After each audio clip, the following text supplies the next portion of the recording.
Hello, Scorpio. Alamin natin ano ba tong iniisip or feelings nitong person na to, whether current person ito or past person. Please don't forget to like, share, follow, subscribe. Kung bago po kayo dito, maraming salamat po dun sa mga nakapag-subscribe na, mga naka-like, follow na. Thank you din sa ating mga YouTube channel members, pati na rin yung nag-avail ng subscription sa ating FB page at yung mga suki natin pabalik-balik na nag-avail ng personal readings.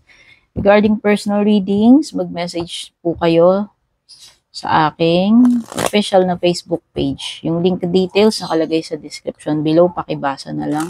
Scorpio. Yan, Sun, Moon, Rising, Venus signs. Pati mga cross-watchers, welcome din po kayo. Okay, so ano yung mga cards mo? First, you have, I am starting to realize the depth of our connection.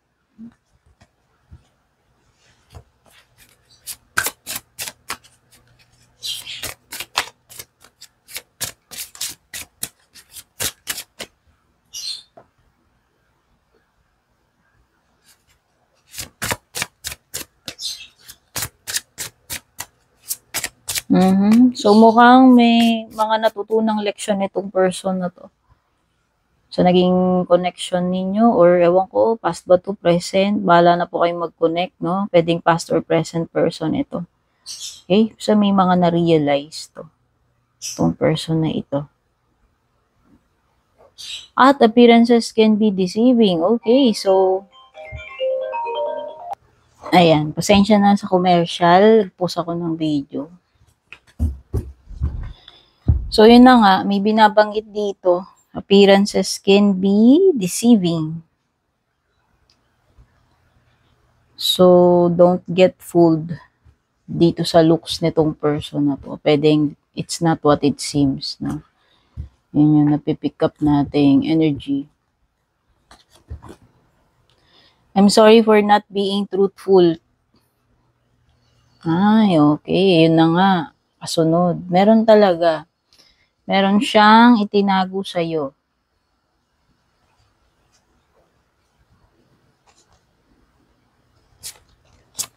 Tapos, I am fixated on you. Okay. So, hindi ko alam kung meron din siyang kung di ko alam kung may pagka-obsessed din ba itong person na to sa'yo.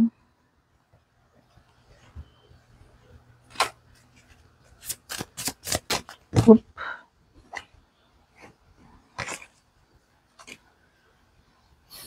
I lost myself before. So, baka naging pasaway ito. Hindi ko alam kung naging magulo ba ang isip niya noon. Naging unsure ba siya?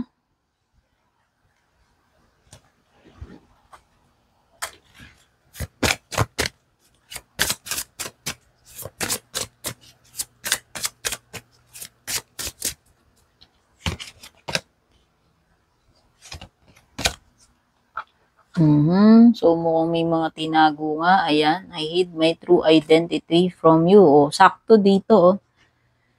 Sa ilalim ng appearances can be deceiving. So, pwedeng nagpapanggap lang talaga tong person na to. Or may mga tinatago siya sa'yo. Tinago niya yung totoong pagkatao niya. So, pwedeng may mga skeletons in the closet itong person na ito. So, ibig sabihin lang may mga tinatago siya sa'yo. Hindi siya naging transparent or truthful. Ano pa?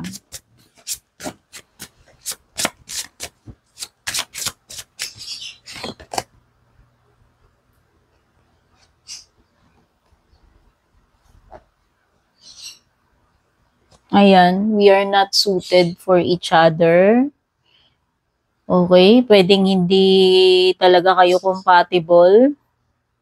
Hindi ko alam kung yan yung naging issue ninyo nitong person na to.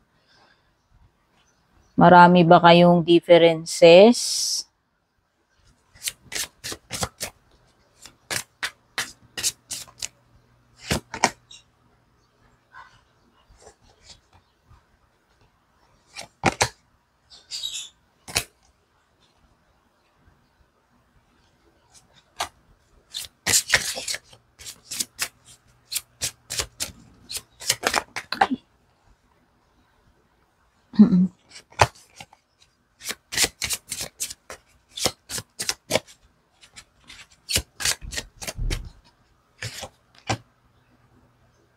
Okay.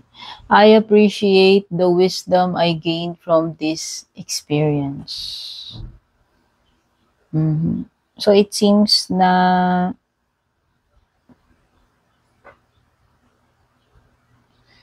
siya yung nagka-problema dito. Kumbaga, hindi sa'yo yung problema sa kanya Pwedeng siya yung unsure, pwedeng siya yung magulo talaga yung isip.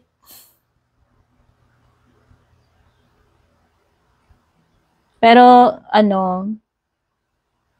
this person is thankful na somehow naging thankful siya na kahit papano dito sa naging experience niya sa'yo. Pero yun na nga, may mga na-realize siguro talaga tong person na to. Hindi lang siguro talaga kayo para sa isa't isa. Yun lang yung maliwanag dyan.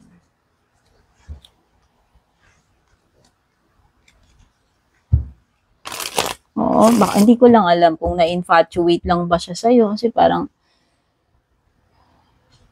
dito sa isa, I'm fixated on you Pero parang ang sinasabi niya, we are not suited for each other. Okay, baka, di ba minsan naman ganun Akala natin na in love na tayo. Akala natin talagang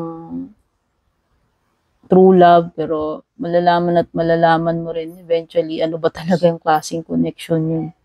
Marireveal at marireveal din Kaya nga yan appearances can be deceiving. Pwedeng nung una, akala mo rin, akala din niya. Pero, habang tumatagal, dun na lang din na-realize. Parang ganun yung nangyayari or nangyari. Whether past person man ito or present person mo, no? Siguro talagang hindi lang kayo para sa isa't isa.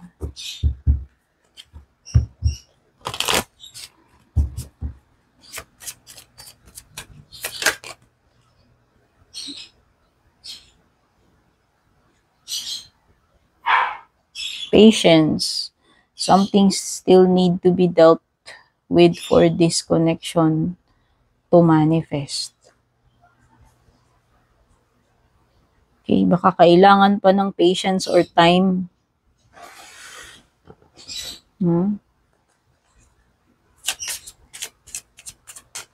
Kailangan nyo pa ng time. Or kailangan nyo pa ng time.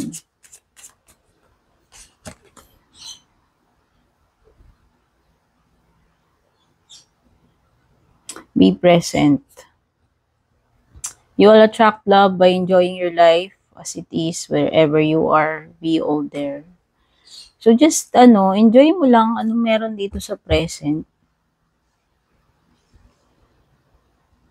Kumbaga, ito yung time na hayaan nyo lang muna mag-unfold. Ano man yung mga dapat mangyari dito sa connection na to. Kumbaga, wag i-force. Wag i-force.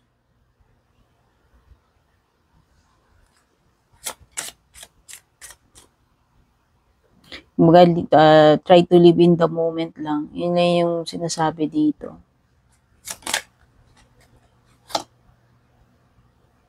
Boundaries. Ayan. So, ayan, hindi ko alam kung nag-set ka na ba ng limitations dito sa person na to. Nagkaroon ba kayo ng mga usapan about kung ano na yung siste ninyo sa isa't isa, paano na ba? Pero yan, parang meron ditong sinasabi about ikaw, pagiging, kumbaga, mas vocal ka na ngayon na sabihin ano ba yung hanggang saan lang dapat yung mga limitations dito sa pakikipagrelasyon mo. So pwedeng ikaw ito na mas mas maingat ka na ngayon at mas mas prangka ka na sabihin Kung ano yung gusto mo at hindi mo gusto sa relationship. Kung ano yung mga dati ina-allow mo versus yung mga hindi mo na dapat i-allow ngayon. No? Ikaw na parang nagsiset ka na ng rules, ng standards pagdating sa sa relationship, no.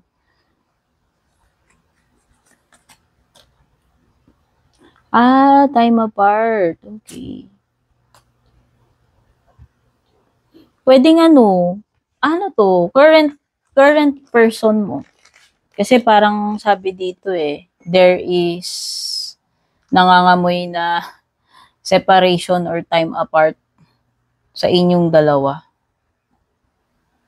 Pwedeng ito yung stage or period na magulo isip ninyo pareho. Ngayon, kailangan nyo munang i-figure out yung mga bagay-bagay. Siguro, kailangan nyo muna ng space. Kailangan nyo muna ng time apart. Para, ma-figure out ninyo. Pareho kayo, no?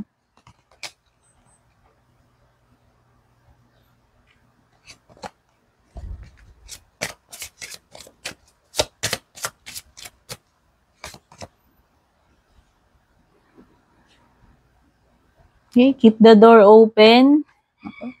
So, ibig sabihin nito, maging open ka sa kung ano yung mga possibilities na pwedeng mangyari. From this moment, Scorpio, this is pagiging bukas. Pagiging open-minded. Pwedeng hindi alam ano yung mga next na pwedeng mangyari. So, keep an open heart or open mind pagdating sa mga bagay na yan. Kumbaga, anything can happen mula ngayon. Pwedeng hindi masabi or hindi alam what's next sa inyong dalawa netong person na to. Maraming possibilities na pwede.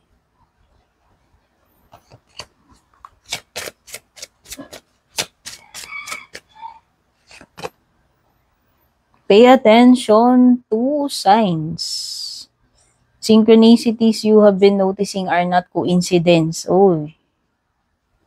Ano kaya to? Wala namang sinabi dito kung positive or negative ito, Scorpio, pero parang may mga signs na. Baka naman may mga napapansin ka na rin, mga palatandaan. Ang sabi dito, hindi yun nagkataon lamang. Hindi ito coincidence lamang. Okay? So, maano yan malalim. Kumbaga kung ano man yung mga napapansin mo na yan, hindi yan hindi lang nagkataon lang, Scorpio. Pwedeng yan na yung mga signs na dapat ka mag-pay attention.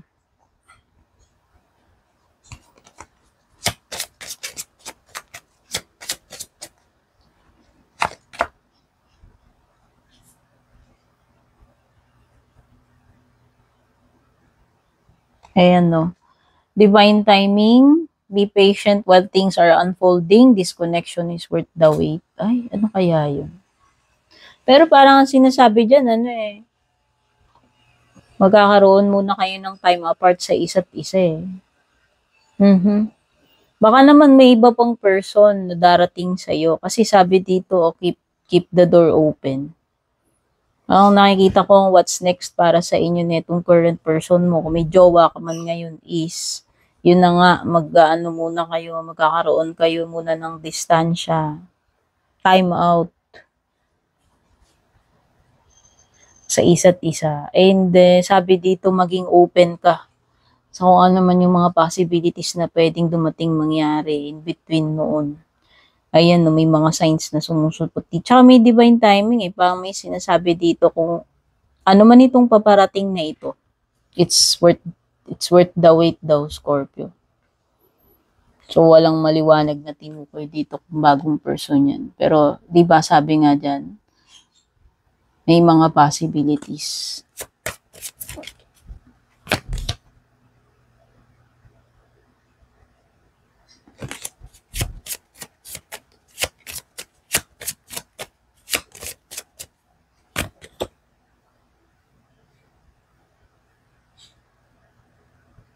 Okay, siguro kailangan mahalin mo na lang muna yung sarili mo right now, Scorpio. Para kasing malabo eh. Napipil ko dito sa current na jowa mo. Parang malabo. Parang nga nagkakalabuan kayo. Pero yun na nga, may sinasabi pa dito na hindi daw kayo suited sa isa't isa. Tapos, may mga lessons learned from this experience, this connection.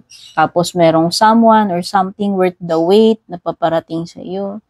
Pero right now, dyan sa mga time na magulo, siguro it's best na mag-focus ka na lang muna sa sarili mo. Self-love. Put yourself first muna before anything else. Yun na lang muna yung ina-advise sa'yo. Okay, Scorpio, ito yung mga na-pick up ko na energies sa kung ano yung mga iniisip or nararamdaman nitong person na to, current or past person man yan. Kung nagustuhan mo, Scorpio, don't forget to like, share, at pa-subscribe na rin, pa-follow. Take care, babush.